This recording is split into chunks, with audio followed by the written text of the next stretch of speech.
প্রথম ম্যাচের মতো দর্শক সুমানা মুস্তারি কিন্তু গত ম্যাচটাও শুরু করেছিলেন খুব ভালোভাবে এবং সেই রানের ধারাবাহিকতা কিন্তু অব্যাহত ছিল, কিন্তু আলটিমেটলি লাক ফেভার করলো না, বাকিরা পারফর্ম করতে পারলো না এবং সেই জন্যই কিন্তু ইংল্যান্ডের বিপক্ষে ম্যাচটা হারতে হলো বাংলাদেশ টিমের, অর্থাৎ বাংলাদেশের নারী ক্রিকেটারদেরকে।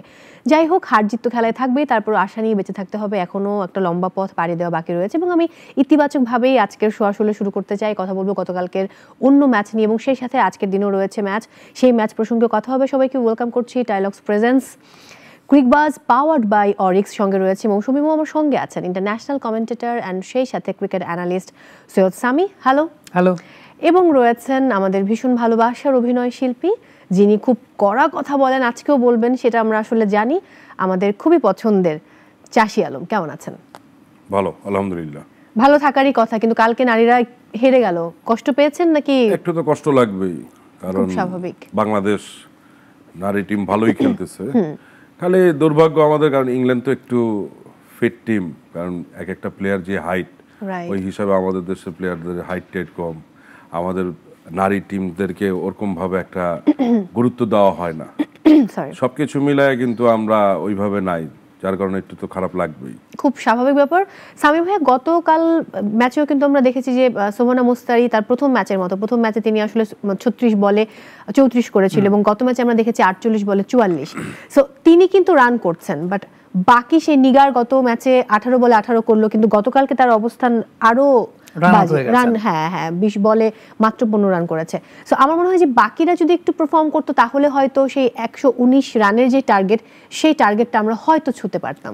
টু বি ভেরি অনেস্ট, আমি এই কোয়েশ্চেনের অ্যান্সার দেওয়ার আগে আমি একটু হিস্ট্রিটা ঘাটতে চাই, ইতিহাসটা ঘাটতে চাই। নারী বিশ্বকাপ বা নারী ক্রিকেট বিশ্বকাপ খুব ইন্টারেস্টিং একটা ব্যাপার। পুরুষদের বিশ্বকাপ হওয়ার আগে চাষি ভাই নারীদের ক্রিকেট বিশ্বকাপ হয়েছে 1973-তে, অর্থাৎ নারীদের ক্রিকেট ইতিহাসটা বিশ্বকাপের পার্সপেক্টিভ থেকে পুরুষদেরও আগে। সো এই যে ইংল্যান্ড বলি, অস্ট্রেলিয়া বলি, এই দেশগুলো কিন্তু they have a very long history of cricket. Australia 6 বারের বিশ্ব চ্যাম্পিয়ন। এক্স্যাক্টলি। বাংলাদেশের পার্সপেক্টিভ থেকে চিন্তা করলে প্রথমবারের মতো বাংলাদেশ বিশ্ব আসরে পার্টিসিপেট করেছে 2016 সালে। ক্রিকেট কালচারের একটা ব্যারিয়ার আছে, ইকুইপমেন্টাল সাপোর্টের একটা ব্যারিয়ার আছে, ফিনান্সিয়াল সাপোর্টের একটা ব্যারিয়ার আছে। বাংলাদেশের এই টিমটা একটা এমার্জিং ক্রিকেটিং নেশন নারী ক্রিকেটের পয়েন্ট অফ ভিউ থেকে আমি যদি কথা বলি, সেই জায়গা থেকে আর টি-20 এই কনসেপ্টটাও কিন্তু আমাদের এখানে খুব বেশি প্রমিনেন্ট না। নারীদের কোনো বিপিএল আমাদের এই জায়গাটা হয় না, নারীদের টি-20 ডোমেস্টিক টুর্নামেন্টের জায়গাটা খুব বেশি ফ্র্যাঞ্চাইজি ক্রিকেটগুলোর কিন্তু অভাব রয়েছে, ফ্র্যাঞ্চাইজি ক্রিকেটের অভাব এবং ডোমেস্টিক পার্সপেক্টিভেও টি-20 টুর্নামেন্টের অভাব রয়েছে। সো একটা টি-20 ইনিংসকে কিভাবে বিল্ড করতে হয়, কিভাবে এগোতে হয়, সেই জায়গাটা কিন্তু অভ্যস্ততার ব্যাপার রয়েছে। সুমানা মুস্তারি 48 বলে 44, অনেকেই বলবেন যে অনেক ডট বল তিনি কনসিড করেছেন, একটা মাত্র 6 একটা মাত্র 4 মেরেছেন, বাট ওয়্যার টু প্র্যাকটিস, এই জায়গাটা আপনি প্র্যাকটিসটা আসলে কোথায় করবেন, ম্যাচ সিচুয়েশনটা আপনি কোথায় শিখবেন বা কোথায় জানবেন। আমার কাছে মনে হয়েছে দু দলের ক্রিকেটিং হিস্ট্রির যে পার্থক্য, দু দলের শক্তিমত্তার যে পার্থক্য, বাংলাদেশ প্লেড অ্যাবসলিউটলি ওয়েল। যেহেতু সাবকন্টিনেন্টে নারীদের একটা শারীরিক সীমাবদ্ধতার জায়গাও আছে, সেটা অস্বীকার করার কোনো কিছু নেই, স্ট্রেংথের একটা ব্যাপার রয়েছে, সেই জায়গায় আস্তে আস্তে বাংলাদেশের নারীরা এগোচ্ছে। এই পার্টিকুলার টিমটার কথা যদি বলি, যেটা আপনি বলছিলেন যে ব্যাটিংয়ে রান করতে পারছেন না অন্যরা, এক্সপিরিয়েন্সের একটা ব্যাপার রয়েছে। অনেক এক্সপিরিয়েন্স ক্রিকেটাররা কিন্তু গেল 2-3 বছরে বিকজ অফ ডিসিপ্লিনারি ইস্যুস বলি বা বেশ কিছু টিমটাকে একটা রিফরমেশন করা হয়েছে, এই জায়গাটা অভ্যস্ততার একটা ব্যাপার রয়েছে যে এক্সপিরিয়েন্সটাকে খুব বেশি প্রাধান্য না দিয়ে একটু নতুন করে টিমটাকে ঢেলে সাজানো হচ্ছে। সেই জায়গাটা আমার মনে হয় ব্যাক টু ব্যাক দুদিনই সুমানা মুস্তারি রান করেছেন ঠিকই, কিন্তু how to build the T20 innings, dot ball concede করা যাবে না। যখন আমি বাউন্ডারি পাচ্ছি না, তখন আমার একটু সিঙ্গেলের উপর বেস করে খেলাকে চালিয়ে নিতে হবে। ওই জায়গাটা আমার কাছে মনে হয় যত বেশি খেলবে তত বেশি শেখার জায়গাটা হবে এবং এটা খুব আমি অন্তত এই জায়গা থেকে একটা ডিমান্ড করতে পারি যে আমাদের পুরুষদের যেমন বিপিএল আছে, ছোট পরিসরে কম টিম নিয়ে হলেও 3-4 টিম নিয়ে হলেও যাতে নারীদের একটা বিপিএল এর আয়োজন করা হয়। এবং মাত্র 10 বছরের একটা জার্নি, খুব বেশি দিন হয়নি। চাষি ভাই, এই যে যেটা ভাইয়া বলছিলেন যে একটা বিপিএল আয়োজন করা নারীদের এবং আরো কিছু টুর্নামেন্টের আয়োজন করা, যেন এরা আসলে চর্চার মধ্যে থাকে বা প্র্যাকটিসের মধ্যে থাকে, কারণ practice makes a man perfect আমরা সবসময় বলি, সেই চর্চার অভাবটা কিন্তু নারীদের রয়েছে।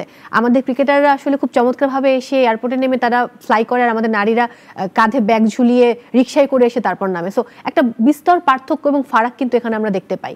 সো আপনি কি মনে করেন অ্যাজ অ্যান আর্টিস্ট যে আসলে কতটা পরিবর্তন এখানে হওয়া উচিত বা সুযোগ সুবিধাগুলো কিভাবে দেওয়া উচিত? কতটা পরিবর্তন কি, পরিবর্তনটা অনেক বেশি হওয়া উচিত, কারণ নারী বলেই তারা কিন্তু একটু দূরে থাকে এবং এই প্লেয়ারগুলো না আসলে অনেক রুট লেভেল থেকে আসে তো, হ্যাঁ, এদেরকে exactly. আমরা অনেক অবহেলা করি।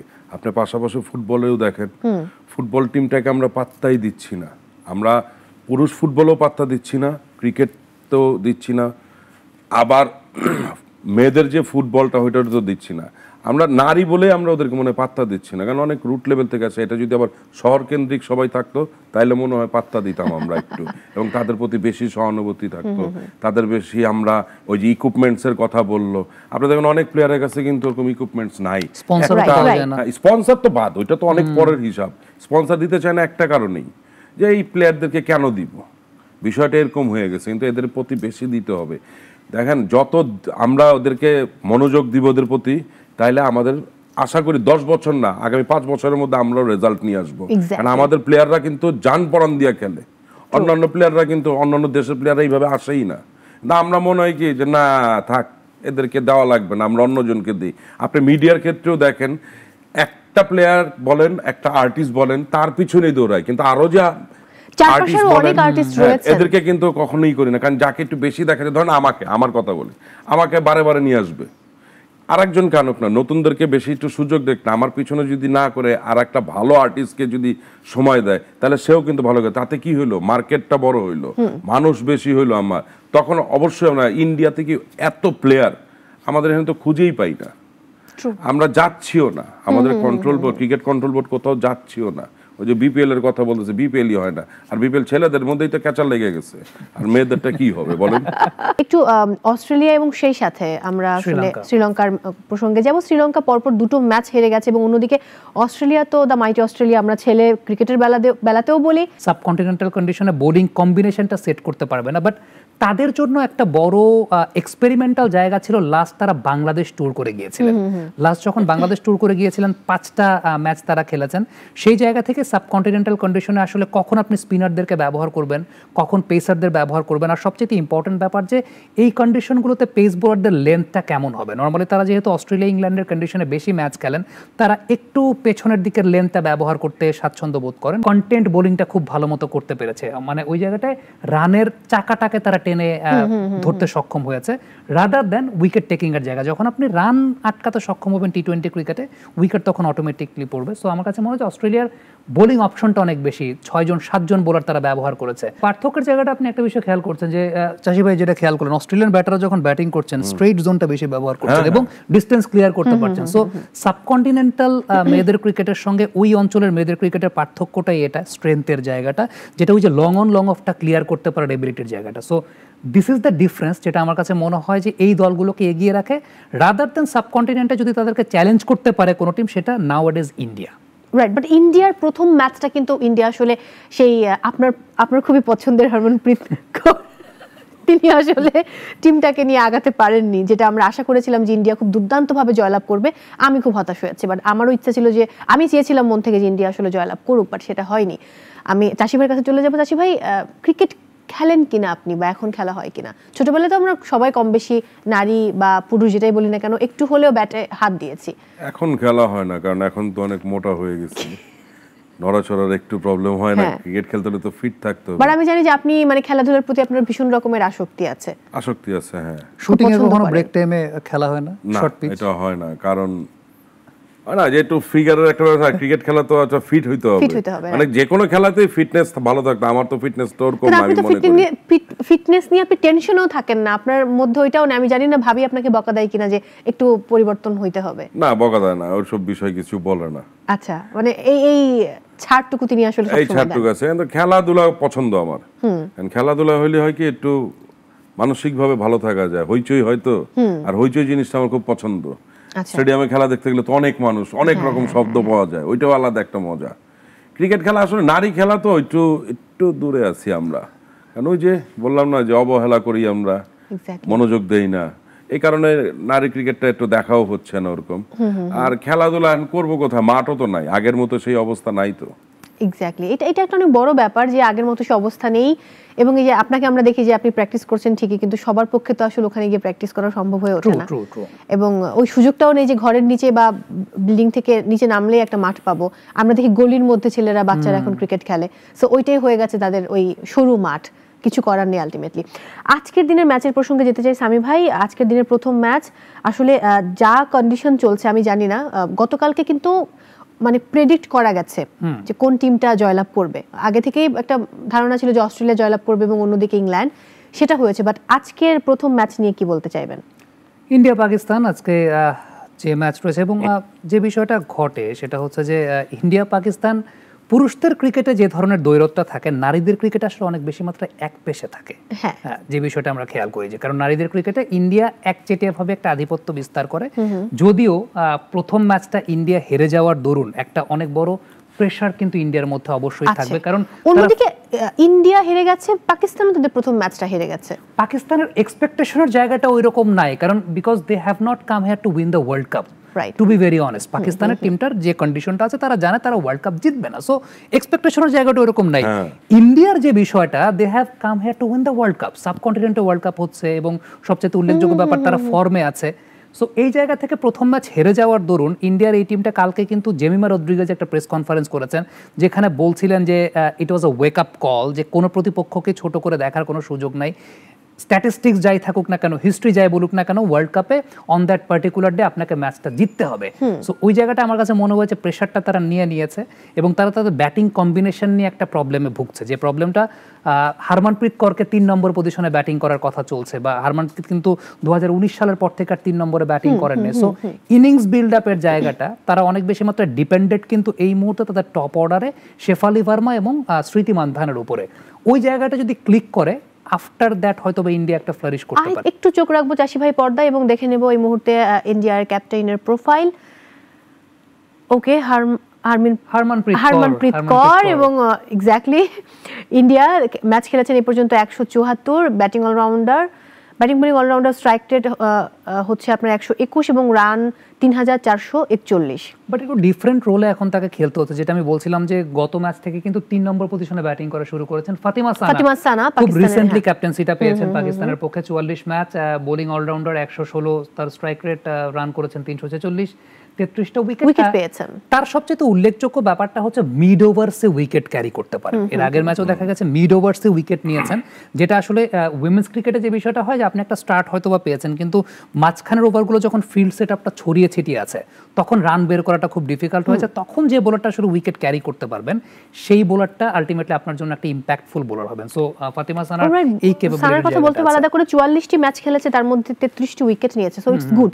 আমরা একটু পরের যে ম্যাচটি রয়েছে ওয়েস্ট ইন্ডিজ এবং স্কটল্যান্ড, সেই ম্যাচে দেখতেই পাচ্ছি হেলেন ম্যাথিউস, আপনি বলেন সব সময় নারীদের cricketer Shakib Al Hasan, no doubt about that. আপনি দেখেন ওপেনিং ব্যাটার 112 স্ট্রাইক রেটে ব্যাটিং করেন, 2349 রান করেছেন টি20 ক্রিকেটে, আর একটা উইকেট দরকার তার 100টা উইকেট হতে। সো আমার কাছে মনে হয় game changer Hayley Matthews, captain leading from the front.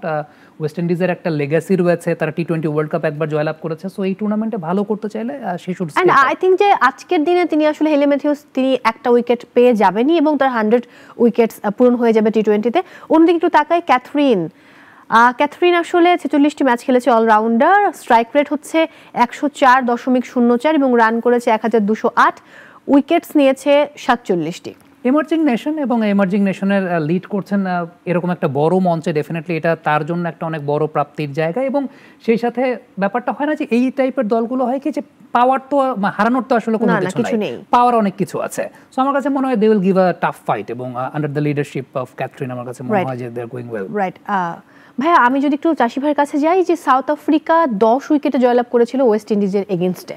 So West Indies প্রথম ম্যাচটি হেরেছে, অন্যদিকে স্কটল্যান্ড আসলে বাংলাদেশের কাছে তাদের প্রথম ম্যাচ হেরেছে। সো এই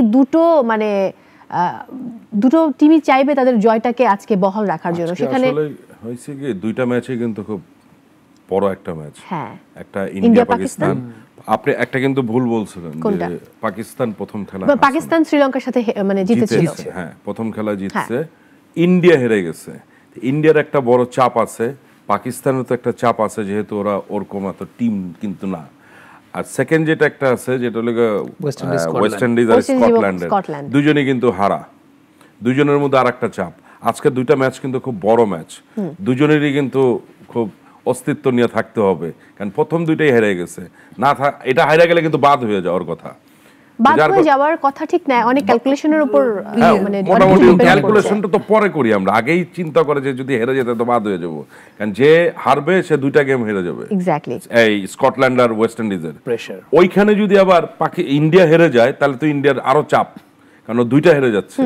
তো এই 2টা খেলা আজকে মজার হবে, দেখতে হবে খুব ভালোভাবে, বসে বসে মজাই হবে আশা করি, আই হোপ। এবং ইন্ডিয়া পাকিস্তানের একটা হাড্ডাহাড্ডি লড়াই হবে, কিন্তু পরের ম্যাচটা আমার মনে হয় যে স্কটল্যান্ড শক্তিমত্তার দিক দিয়ে খানিকটা পিছিয়ে থাকবে। সামি ভাই আপনি কন্ডিশনটা ম্যাটার করে, কন্ডিশনটা ম্যাটার করে এই কারণে, কারণ দুটো দলই এমন একটা কন্ডিশনে খেলছে যেটা তাদের ফেভারেবল কন্ডিশন না। তবে ওয়েস্ট ইন্ডিজের যে কন্ডিশন ক্যারিবিয়ান কন্ডিশনের সঙ্গে সাবকন্টিনেন্টাল কন্ডিশনের একটা মিল আছে, সো আলটিমেটলি ওই জায়গাটাতে ডেফিনেটলি তাদের একটা এক্সট্রা বিট অফ অ্যাডভান্টেজ থাকবে। স্কটল্যান্ড যেমন একেবারে ব্রিটিশ কন্ডিশন থেকে বেরিয়ে এসে সংযুক্ত আরব আমিরাতে, গরম একটা অনেক বড় ফ্যাক্টর রয়েছে, উইকেটের একটা বিষয় রয়েছে, সো সেই জায়গাটা তাদের জন্য অ্যাডজাস্ট করাটা ডিফিকাল্ট। যত ম্যাচ খেলবে অ্যাডজাস্ট তারা করতে পারবে। ওয়েস্ট ইন্ডিজের আরেকজন ক্রিকেটার আছেন ডটিন, যিনি লাস্ট রিটায়ারমেন্টে গিয়েছিলেন, এরপর WPL সহ অন্যান্য ফ্র্যাঞ্চাইজি লিগ খেলে আফটার দ্যাট আবার কাম ব্যাক করেছেন ফর দিস পার্টিকুলার টুর্নামেন্ট। আমার কাছে মনে হয় এর আগের দিন ওয়েস্ট ইন্ডিজ যে হারাটা হেরেছে সাউথ আফ্রিকার এগেনস্টে, সেটাকে অনেক বেশি মাত্রায় পুষিয়ে দেওয়ার চেষ্টা করবে এই ম্যাচে। খুব স্বাভাবিক, এটা আসলে মানে ওদের এখন একটা দায়িত্ব হয়ে দাঁড়িয়েছে যেটা করতে হবে। So go for West Indies or Scotland? West Indies. West Indies. আর অন্যদিকে ওইটা বলা যাবে না, ওইটা এখন প্রবলেম আছে। এখন আসলে দুটো ভাগ হয়ে যাবে যে কে আসলে কোন দলে যাবে, ইন্ডিয়া নাকি পাকিস্তান। আই ডোন্ট নো দর্শক, আমি এটার ভার আপনাদের উপর ছেড়ে দিলাম, সম্পূর্ণ আপনাদের ডিসিশন, আপনারা আসলে কোন টিমকে সাপোর্ট করবেন। বাট দুই দলের জন্যই শুভকামনা থাকবে, ইন্ডিয়া এবং পাকিস্তান, অন্যদিকে ওয়েস্ট ইন্ডিজ এবং Scotland. Thank you so much আজকে আসার জন্য। দর্শক আপনাদের কাছ থেকে বিদায় নিচ্ছি, এবং অবশ্যই খেলা দেখতে হলে চোখ রাখতে হবে নাগরিক টেলিভিশনের পর্দা, এবং সেই সাথে গিফট রয়েছে হারল্যান্ডের পক্ষ থেকে আপনাদের জন্য। আমি সেই উপহার আপনাদের হাতে তুলে দিতে চাই। Thank you very much, it's an honour. ধন্যবাদ। জি প্লিজ সামি ভাই, thank you for you, and এটা চাষি ভাইয়ের জন্য। Thank you so much.